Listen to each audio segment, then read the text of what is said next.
যিখিনি সংখ্যালঘু প্ৰধান সমষ্টি তাতে কংগ্ৰেছৰ এটা ভাল সংগঠন আছে, সেইটোতো অস্বীকাৰ কৰি লাভ নাই। আৰু এইবাৰ কংগ্ৰেছে জিকাৰ 100% সম্ভাৱনা সেইকেইটা চিটতে আছে। যদি সেইকেইটা চিটো কংগ্ৰেছে ৰাইজৰ দল বা জাতীয় পৰিষদক এৰি দিয়ে, অহাবাৰ লিডাৰ অফ অপজিশ্যনৰ পোষ্টটো কংগ্ৰেছৰ লগত নাথাকিব। কাৰণ বিৰোধী দলপতি হ'বৰ কাৰণেও 22টা চিট লাগে। যদি ৰাইজৰ দলক 5টা এৰি দিয়ে, AJPক এটা এৰি দিয়ে, UDFে 2-3টাত জিকিলে, তেতিয়াহ'লে কংগ্ৰেছে নিশ্চিতভাৱে অহাবাৰ বিৰোধী পক্ষৰ দলপতিৰ আসনখনো তেওঁলোকে নাপাব। মই অখিল গগৈৰ ওপৰত প্ৰতিক্ৰিয়া নিদিওঁ, কাৰণ অখিল গগৈটো বিৰোধী দলপতি নহয়। কংগ্ৰেছ দলেতো বিৰোধী দলপতিৰো আসনখন নাপাবগৈ। যিখিনি সংখ্যালঘু প্ৰধান সমষ্টি তাতে কংগ্ৰেছৰ এটা ভাল সংগঠন আছে, সেইটোতো অস্বীকাৰ কৰি লাভ নাই। আৰু এইবাৰ কংগ্ৰেছে জিকাৰ 100% সম্ভাৱনা সেইকেইটা চিটতে আছে।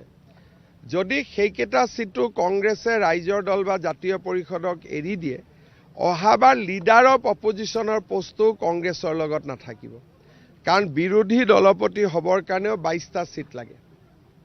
যদি ৰাইজৰ দলক 5টা এৰি দিয়ে, AJPক এটা এৰি দিয়ে, UDFে 2-3টাত জিকিলে, তেতিয়াহ'লে কংগ্ৰেছে নিশ্চিতভাৱে অহাবাৰ বিৰোধী পক্ষৰ দলপতিৰ আসনখনো তেওঁলোকে নাপাব। মই অখিল গগৈৰ ওপৰত প্ৰতিক্ৰিয়া নিদিওঁ, কাৰণ অখিল গগৈটো বিৰোধী দলপতি নহয়।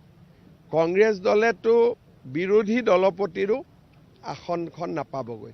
যিখিনি সংখ্যালঘু প্ৰধান সমষ্টি তাতে কংগ্ৰেছৰ এটা ভাল সংগঠন আছে, সেইটোতো অস্বীকাৰ কৰি লাভ নাই।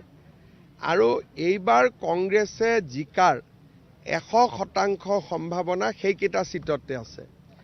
যদি সেইকেইটা চিটো কংগ্ৰেছে ৰাইজৰ দল বা জাতীয় পৰিষদক এৰি দিয়ে, অহাবাৰ লিডাৰ অফ অপজিশ্যনৰ পোষ্টটো কংগ্ৰেছৰ লগত নাথাকিব। কাৰণ বিৰোধী দলপতি হ'বৰ কাৰণেও 22টা চিট লাগে। যদি ৰাইজৰ দলক 5টা এৰি দিয়ে, AJPক এটা এৰি দিয়ে, UDFে 2-3টাত জিকিলে, তেতিয়াহ'লে কংগ্ৰেছে নিশ্চিতভাৱে অহাবাৰ বিৰোধী পক্ষৰ দলপতিৰ আসনখনো তেওঁলোকে নাপাব।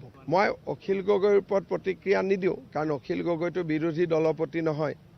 কংগ্ৰেছ দলেতো বিৰোধী দলপতিৰো আসনখন নাপাবগৈ। যিখিনি সংখ্যালঘু প্ৰধান সমষ্টি তাতে কংগ্ৰেছৰ এটা ভাল সংগঠন আছে, সেইটোতো অস্বীকাৰ কৰি লাভ নাই।